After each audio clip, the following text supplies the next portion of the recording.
Hi, I'm Dr. Dave Janda. Welcome back to the Insider Insight Show. I am honored to have back with me two incredible patriots that are fighting for the future of our constitutional republic.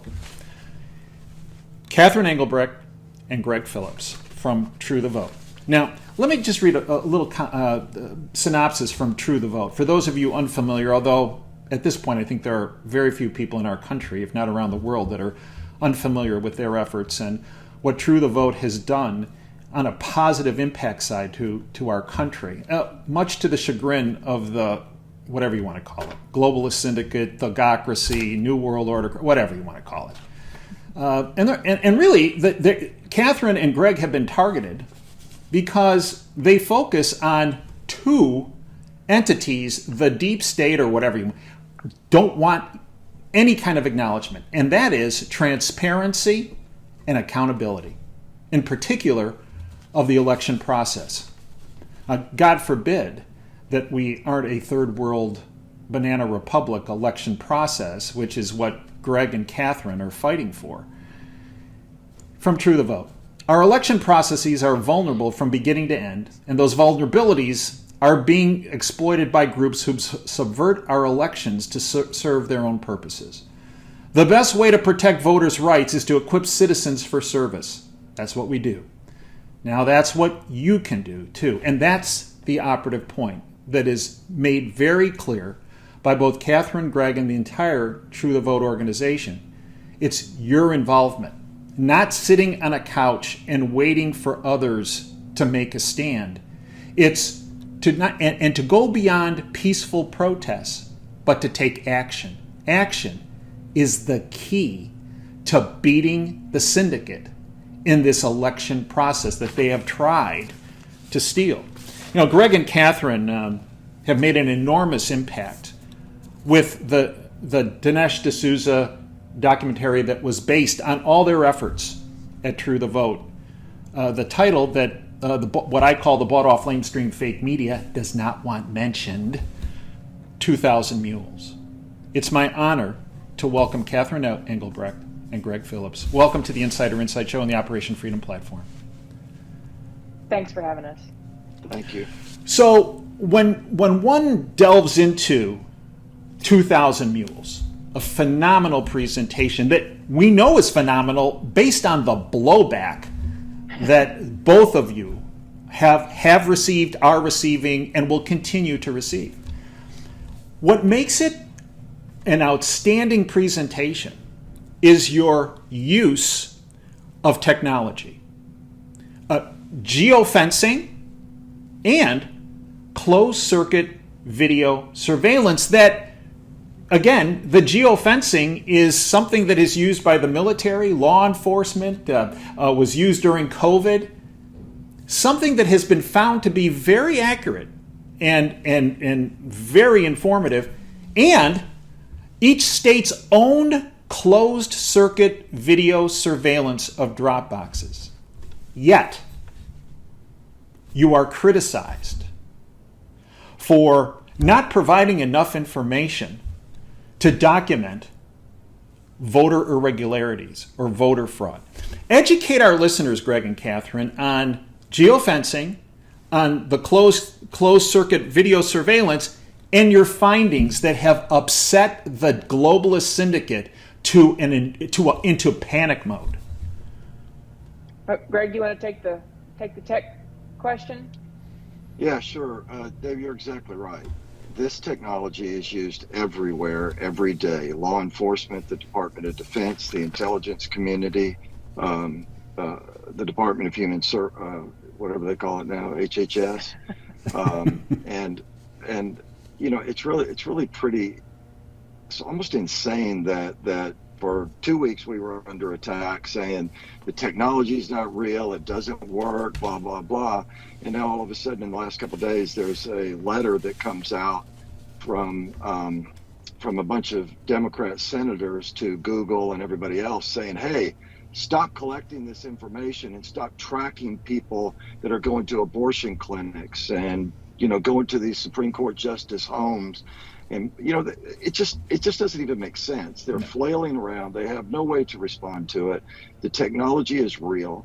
The methodologies are proven, and the video in a way is sort of the silver bullet to it all, because it ties the who to the when to the where, and then shows it on video. And Catherine, on the video, the provide not video services that you created or True the Vote created, but states' own video surveillance of Dropbox, which, by the way, it's my understanding that a tremendous number of states have actually lost their own video and or for some reason, well, it just isn't available. Yet, what the documentation shows that True the Vote has provided is not just the geofencing, but linking it with the video surveillance of the drop boxes. And educate our listeners on mules and what that video surveillance geofencing actually revealed. Sure. Well, when we started the project, we had to figure out how to refer to the various elements of the formula. And it started really with the observation that this is very much like a cartel. This is a criminal cartel. And with that as a backdrop, the terms we used, where we called the people that were running the ballots mules, the people that, or the nonprofits and NGOs we referred to as stash houses, the drop boxes we referred to as drop points. All of that really is in keeping with a criminal element. There's all manner of trafficking. In this instance, it was ballot trafficking.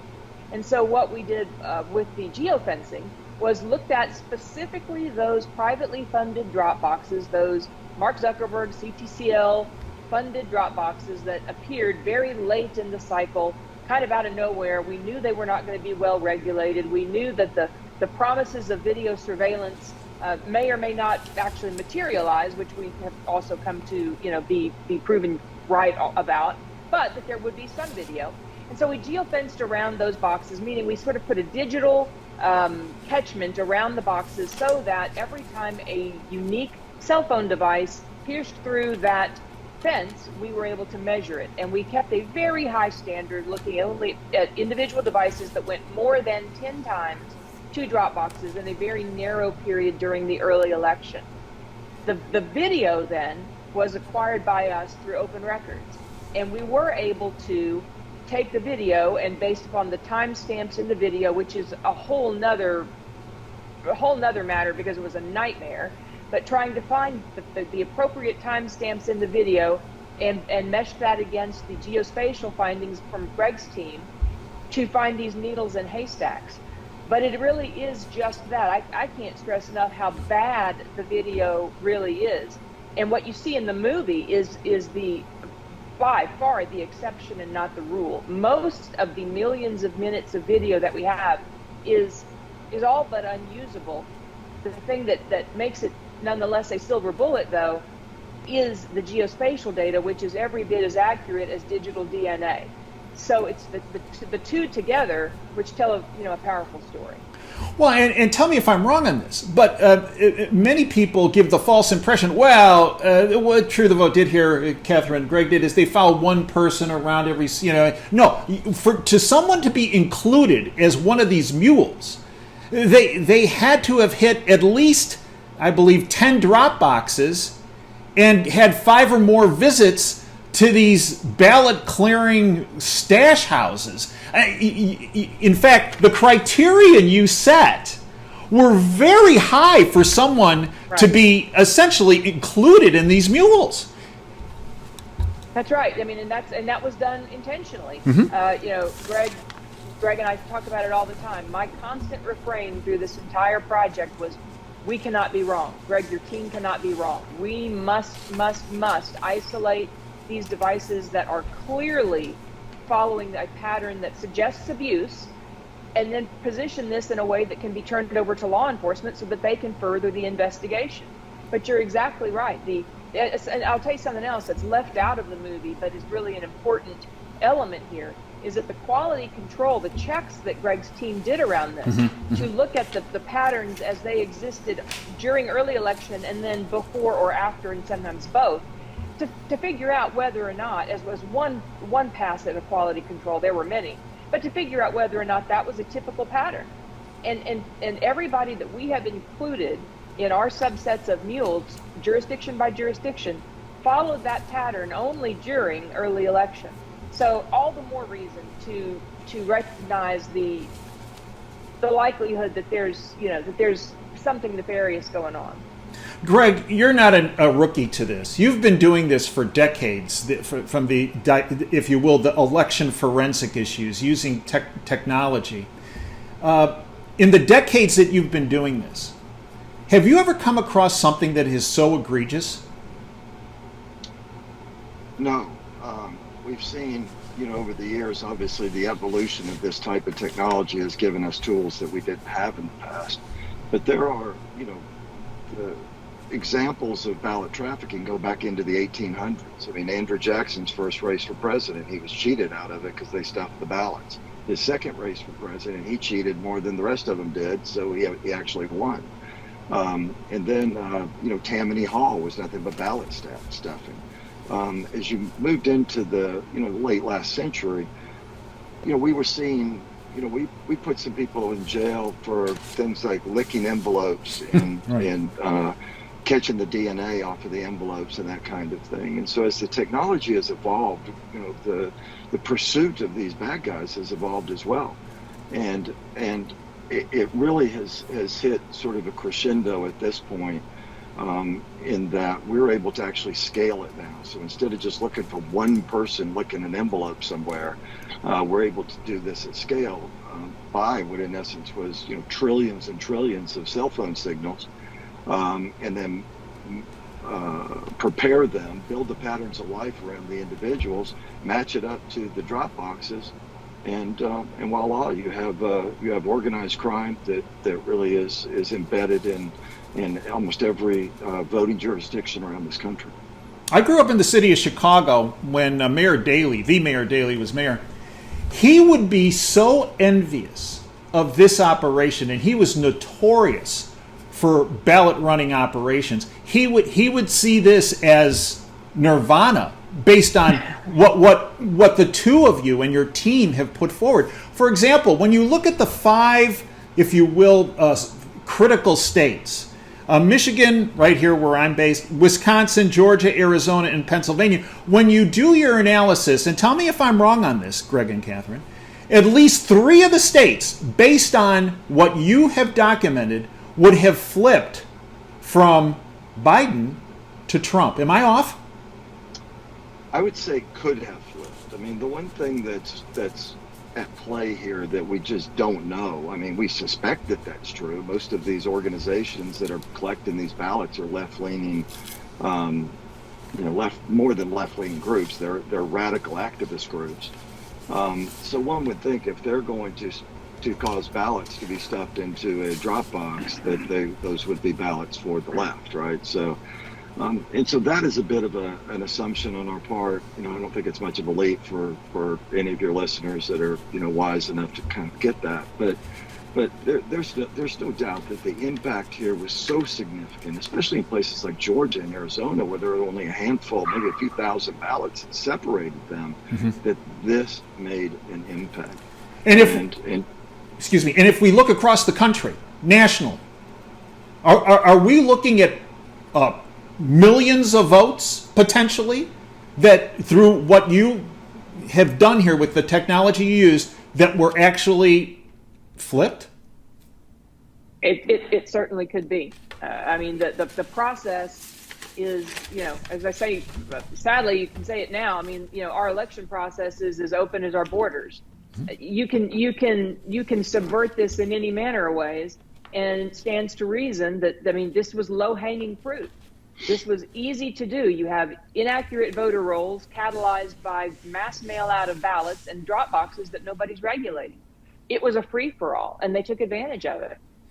And let's make this clear, because one of the brushes that they keep trying to brush you with or taint you with is, this is a Republican operation. No. This is an election operation. That's right. that influences I call it one political party, the Republicrats, owned and operated by the same criminal syndicate as far as I'm concerned. But and folks can disagree with that. But the bottom line is that this, and I believe one of the reasons why we have not seen a rush from people from both parties stepping up and saying, wait, we really need to dissect this, what Greg and Catherine are presenting.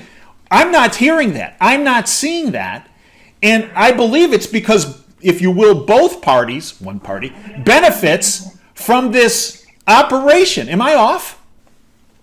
No, you're absolutely on point. They both benefit, and they benefit in a variety of ways. They benefit in the ability to clearly to maintain control. Mm-hmm. They benefit in the ability to, frankly, continue to fundraise. This is quite the cottage industry, and as long as we don't solve it, it is an ever-present weak spot that come election time, everybody can rattle their sabers around voter suppression or voter fraud, and everybody can raise money and be blindly participatory in continuing on with not providing solutions, but just kicking the can further down the road until it cracks, which is where we're headed. And when you realize the significance of your findings with this technology, which is irrefutable, from the geofencing standpoint as well as the video surveillance standpoint, you took it to a number of individuals, I believe, within government, within law enforcement, correct? Right, yes. All right, so who stepped forward? Well, part of a path that we've chosen to follow sometimes can get subverted, because there's at the upper echelons of pretty much all governmental organizations, whether they be law enforcement or otherwise, no surprise, there's politics. So to the extent that we errantly or could have known or should have known, I don't know whether politics was going to come into play, but there were a number of occasions where our work was dismissed because of politics. Now, that said, we've got some amazing things happening out there. In Arizona, we've got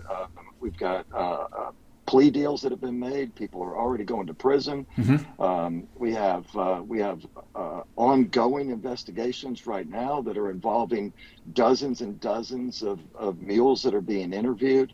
We're super optimistic about some of these things. We're optimistic about some real activity in your area.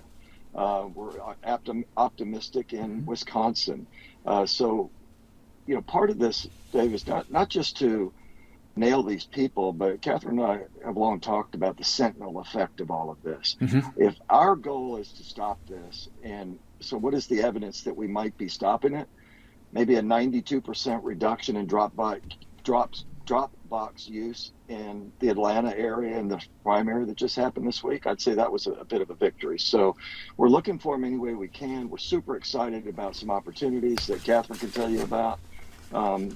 But we're making progress here. We're moving the needle, and it's not just a lot of people watching this movie. It's awakening America and giving the voice to people who have, since November 3rd of 2020, have been shaking their head, in the words of one of Aaron Lewis's songs, something ain't right. And that's where I think Mules has left us. One of the things I've encouraged our listeners to do is to call their elected representatives at all levels, federal, state, local, and say, have you watched this documentary, 2,000 Mules? And if the answer is no, put them on the spot. Oh, why? What exactly are you afraid of? Why are you bathing in ignorance when it comes to our election process? I think that's a very effective tool. And the people that have done it, some have actually sat down and brought a handheld device and started playing the presentation that features your work and held it in front of the elected representative and said, you're not leaving because you're going to watch this with me. Excellent. And that's the key. So, Catherine, educate us, because many people say, oh, they've done phenomenal work. They're putting their lives on the line. They're putting their organization on the line for the future of this country. But is anything going to come of this? Well, we talked about what each person needs to do. Now, be peaceful, but educate our whatever they are, political, not leaders, but politicians on what was done here, what you did, and put your lives on the line for. But what are some of the ramifications you see occurring over the next 6 months, year, 2 years? Because let's face it, if we do the same thing we did in 2020 and we just say, well, that happened, and well, we're just gonna, as a surgeon, I can tell you that's you are going to have a bad result if you ignore what has already occurred and say, well, that happened, we're just going to keep doing the same thing. No, that doesn't work. Catherine, what do you see happening over the next 6 months, year, 2 years? Well, certainly I think, law enforcement stepping up. We are thrilled. We have been contacted by sheriffs from across the country, sheriff's associations from across the country, who want to take a more active role in helping to affirm the lawful process of election. In 2020, the process was just broadly lawless. So for sheriffs to use the power that they have, which is significant, to help to observe these drop boxes, to help to ensure that when things start to go south. I mean, look, I've been doing this for 10 years. I can tell you, when a voter goes to a polling place and they have a problem, to get action on that in any meaningful measure of time is a joke. There's nobody you can call. There's no plan. But if you begin to get sheriffs involved, that's a whole new thing. So that's a new introduction that we're very, very excited about. I can't, and Greg has already mentioned it, but I can't overstate the value of the Sentinel impact that an awake and engaged America will have, because now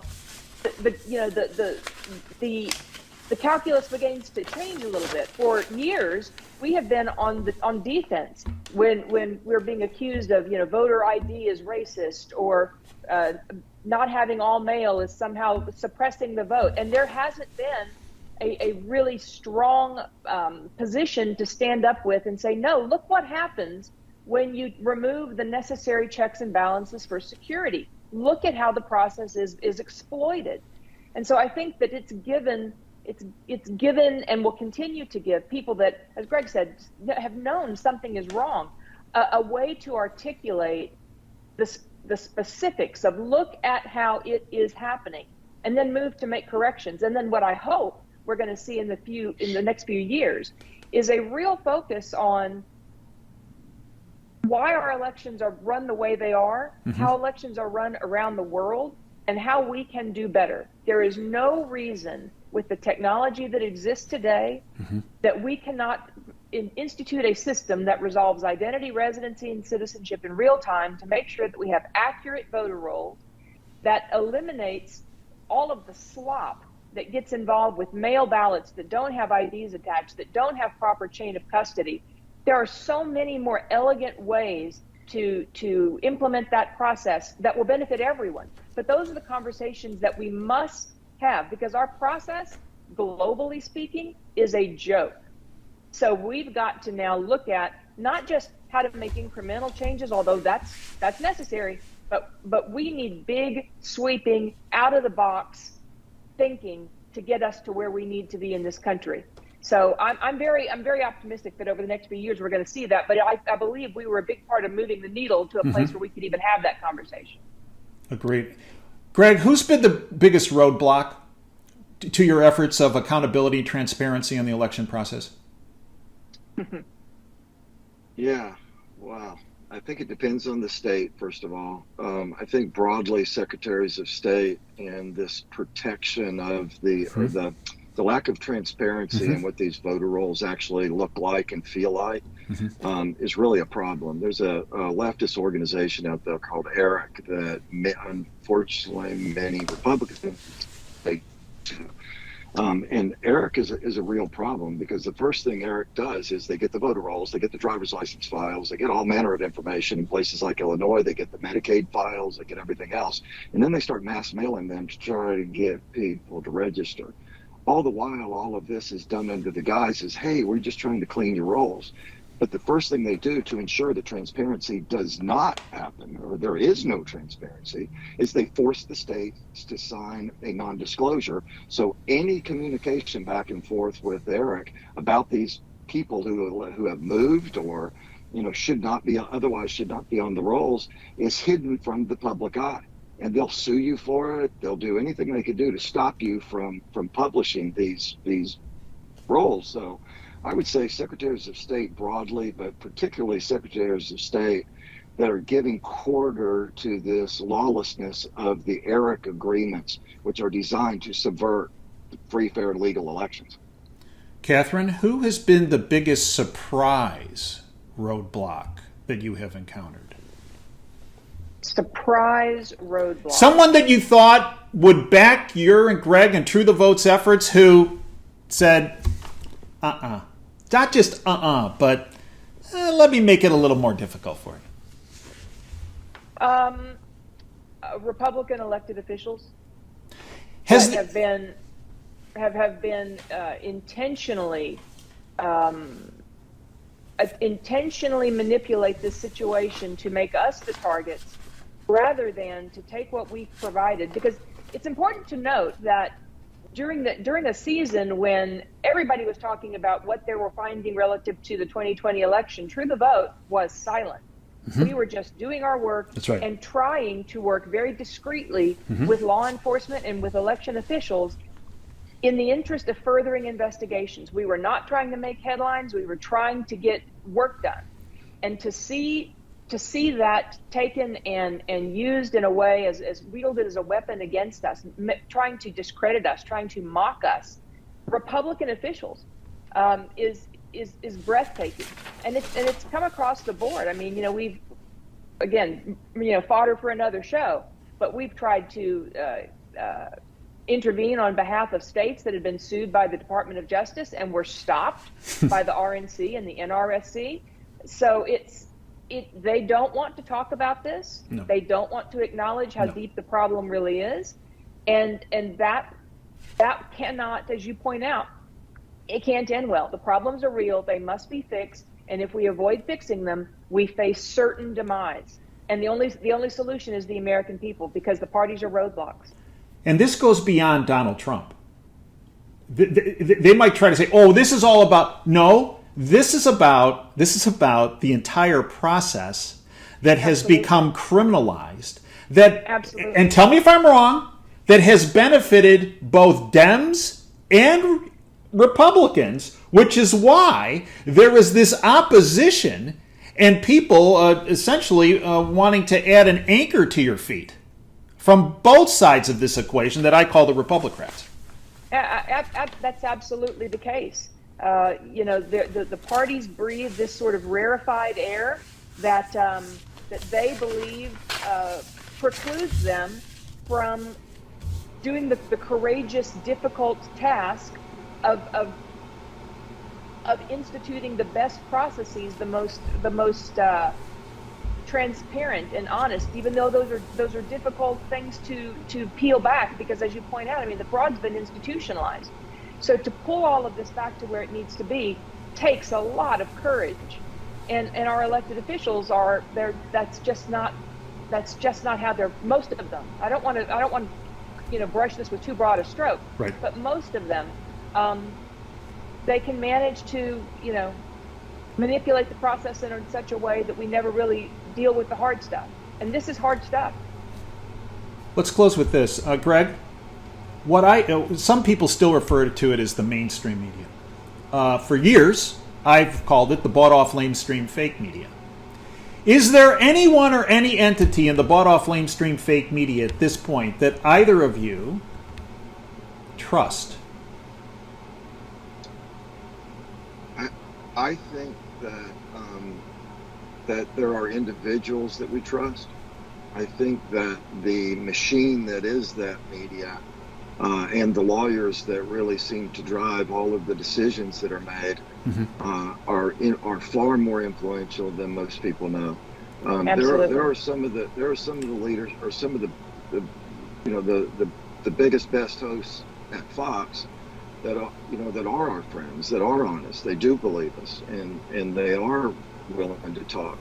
But when it comes down to actually sort of promoting, a commercial product, which Mules was, I think that their lawyers needed or did step in, and I think for them it was ostensibly to protect the networks or whatever. I have no idea, but broadly, no. I mean, there's nobody. We haven't heard much of anything from the Wall Street Journal. We haven't heard anything from Fox. We have, but those are a little hurtful. But I don't think. I don't want to speak for Catherine, but I don't think either of us blamed the reporters or the hosts themselves. I think it's just the machine that is big media these days. They just can't afford the scrutiny or the lawsuits that inevitably will come from these kinds of things. Well, it's all about accountability and transparency. And I'll give you a little. When I've done a tremendous amount of work over 30-some years in healthcare policy, and I had one rule when it came to meetings as it relates to healthcare policy. No lawyers were allowed in the room. Only people who cared about patients and had the ability to deliver care to help patients. And that was my rule. And I got a lot of people had a problem with it. On the other hand, we helped millions of people through our work because we did not have lawyers in the room telling us what was going to happen. We let the people that cared about people, and that is what both of you bring to this table in your organization. This is about people. This is about the future of our country. This is about so we have a country. And I thank you for not being lawyers, but being patriots. And there's a huge difference, because all those high-end, multi-million-dollar, I'm going to say the word, you're not going to have anything to, I don't want you to respond to this, all the high-end puppets that make millions of dollars at these networks, if they really cared about the future of this country, they would put their own self-interest and they would put the lawyers in another room and they would talk to the public and allow your information to be dissected, which both of you have always asked for. Dissect our stuff. If there's criticism, bring it, as long as it's justified. And I give you tremendous credit for having the courage, the perseverance, the dedication, and the sacrifice in putting your lives on the line so that there is a future for our republic. Finally, educate our listeners in what they can do and how they can follow your efforts and how they can deliver 2,000 mules to their 2,000 friends that they each have. You can go to truethevote.org. That's our website. And from there, you will see what we have going on. You will be able to link into ways to buy that 2,000 Mules movie if you want to do that. It's available across a number of different platforms. You'll be able to sign up for our every Monday night. We just started a new thing every Monday night at 7 p.m. Eastern, where we, for an hour or so, just answer questions and talk about topics that have come up in the past week.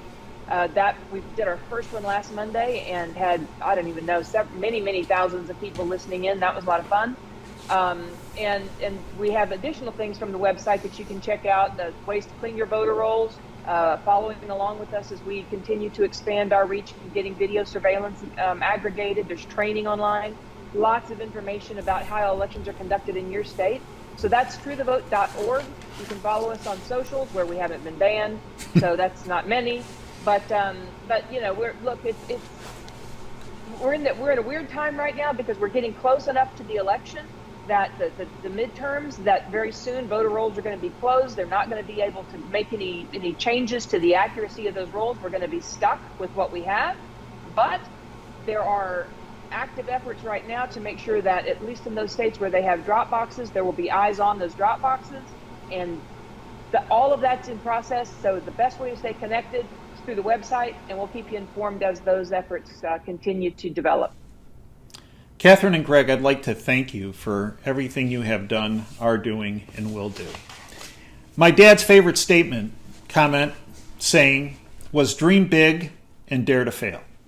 Not dream big and dare to win, because as he said, if you just dare to win, you don't leave it all in the field. But when you dare to fail, you leave it all in the field. Both of you and your organization has dreamed big and it's dared to fail. And in the process, I believe when it's all said and done, you will have saved our constitutional republic from being taken over by a globalist syndicate that wants to strip freedom and liberty from every person of our country and, frankly, every person of the world. I thank both of you for your perseverance, your dedication, your courage, and your sacrifice. And I'd like to thank you folks for joining us today. Until next time, Dave Janis signing off. Dream big and dare to fail. Thanks for your time today.